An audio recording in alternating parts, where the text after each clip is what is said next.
തോടിനു കുറുകെ നിർമ്മിക്കുന്ന ഒറ്റപ്പാലം കിഴക്കേ പാലത്തിന്റെ പൈലിംഗ് പ്രവൃത്തികൾക്ക് ശനിയാഴ്ച തുടക്കമാകും.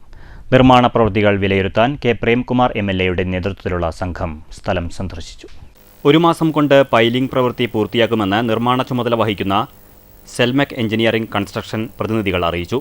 കാലവർഷം നേരത്തെ വന്നതിനാൽ പാലം നിർമ്മാണത്തിന്റെ ഭാഗമായി തോട്ടിൽ നിക്ഷേപിച്ച മണ്ണും മണലും ഉൾപ്പെടെയുള്ള സാമഗ്രികൾ നീക്കം ചെയ്യാനും എംഎൽഎ ഉദ്യോഗസ്ഥർക്ക് നിർദ്ദേശം നൽകി. പാലത്തിന്റെ നിർമ്മാണം എത്രയും പെട്ടെന്ന് പൂർത്തിയാക്കി നാടിന് സമർപ്പിക്കുമെന്ന് എംഎൽഎ അറിയിച്ചു. തൂണുകളുടെ നിർമ്മാണ പ്രവൃത്തിയുടെ പ്രാരംഭ നടപടികൾ കഴിഞ്ഞു. ഇതിനുവേണ്ടി പൈലിംഗ് നടത്തുന്നതിനാവശ്യമായ കോൺക്രീറ്റ് കമ്പികൾ തയ്യാറാക്കുന്ന പണികൾ കഴിഞ്ഞു. പാലത്തിന്റെ പ്രധാന സ്പാൻ വരുന്നത് തോടിന്റെ മധ്യത്തിലാണ്. ഈസ്റ്റ് ഒറ്റപ്പാലം പാലത്തിന് സമീപത്ത് തോടിന് കുറുകെ 5.8 കോടി രൂപ ചെലവിലാണ് നിർമ്മാണം.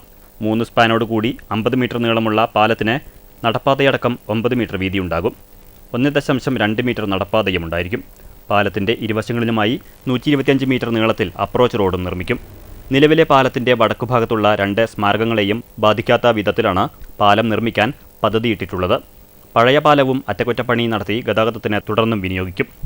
കണിയമ്പുറം പാലം മാതൃകയിൽ ഇരുവശങ്ങളിലേക്കും സഞ്ചരിക്കാവുന്ന വിധത്തിൽ ഓരോ പാലങ്ങൾ ഉപയോഗിക്കാനാണ് ലക്ഷ്യമിട്ടിട്ടുള്ളത്. പാലക്കാട് കുളപ്പള്ളി പാതയിൽ ഇടുങ്ങിയ പാലമാണ് ഈസ്റ്റ് ഒറ്റപ്പാലത്ത് സ്ഥിതി ചെയ്യുന്നത്. ഇതുകാരണം ഇടയ്ക്കിടയ്ക്ക് ഒറ്റപ്പാലം ടൗണിൽ ഗതാഗതക്കുരുക്കും അനുഭവപ്പെടാറുണ്ട്. പാലത്തിന്റെ കാലപ്പഴക്കം പരിഗണിച്ചും ഗതാഗതക്കുരുക്കിനുള്ള ശാശ്വത പരിഹാരമെന്ന നിലയ്ക്കുമാണ് പുതിയ പാലം നിർമ്മിക്കുന്നത്.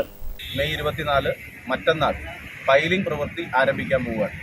നമുക്കറിയാം, ഇത്തവണ കാലവർഷം നേരത്തെ എത്തുമെന്നാണ് പറഞ്ഞിട്ടുള്ളത്. മെയ് അവസാനമാകുന്നതേ ഉള്ളൂ. സ്വാഭാവികമായിട്ടും പാലം പണിയുടെ ഭാഗമായിട്ട് തോടിൽ കുറച്ച് മണ്ണും മണലും എല്ലാം ഉണ്ട്. അത് അടിയന്തരമായി മാറ്റുന്നതിനാവശ്യമായിട്ടുള്ള നിർദ്ദേശം നൽകിയിട്ടുണ്ട്. എയും കരാറെടുത്ത കമ്പനിയുടെ പ്രതിനിധിയും എല്ലാം ഇവിടെയുണ്ട്. അടിയന്തരമായി അത് മാറ്റും.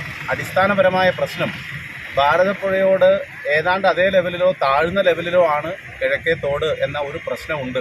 അപ്പോൾ പുഴയിൽ നിന്ന് മണ്ണും മണലുമൊക്കെ മാറ്റിയാലും ശാശ്വതമായി നല്ല മഴ പെയ്ത് ഭാരതപ്പുഴ നിറഞ്ഞു കവിയുന്ന സാഹചര്യം വന്നാൽ സ്വാഭാവികമായും ഉണ്ടാകുന്ന ചില പ്രശ്നങ്ങളുണ്ട് എന്നത് ഇതിൻ്റെ ഭാഗമായി മനസ്സിലാക്കുകയാണ്. എന്തായാലും പാലം പണിയുടെ ഭാഗമായി വെള്ളത്തിൻ്റെ പ്രകൃതിയാലുള്ള ഒഴുക്ക്, നാച്ചുറൽ ഫ്ലോ തടസ്സപ്പെടുത്താതെ മുന്നോട്ട് പോകാൻ ആവശ്യമായിട്ടുള്ള നിർദ്ദേശം നൽകിയിട്ടുണ്ട്. 1 മാസത്തിനകം പാലത്തിൻ്റെ ഇരു കരകളിലുമുള്ള പൈലിംഗ് പ്രവൃത്തി പൂർത്തീകരിക്കുമെന്നാണ് എഞ്ചിനീയറിംഗ് വിഭാഗവും പ്രവൃത്തി ഏറ്റെടുത്തിട്ടുള്ള കമ്പനിയുടെ പ്രതിനിധികളും ഇവിടെ സൂചിപ്പിച്ചിട്ടുള്ളത്. പ്രവൃത്തി വിലയിരുത്തുന്നതിനായി കെ പ്രേംകുമാർ എംഎൽഎ, ഒറ്റപ്പാലം നഗരസഭ വൈസ് ചെയർമാൻ കെ രാജേഷ്, പാലം വിഭാഗം എക്സിക്യൂട്ടീവ് എഞ്ചിനീയർ VC ജോസഫ് എന്നിവരുടെ നേതൃത്വത്തിലായിരുന്നു സന്ദർശനം. News bureau, Ottapalam.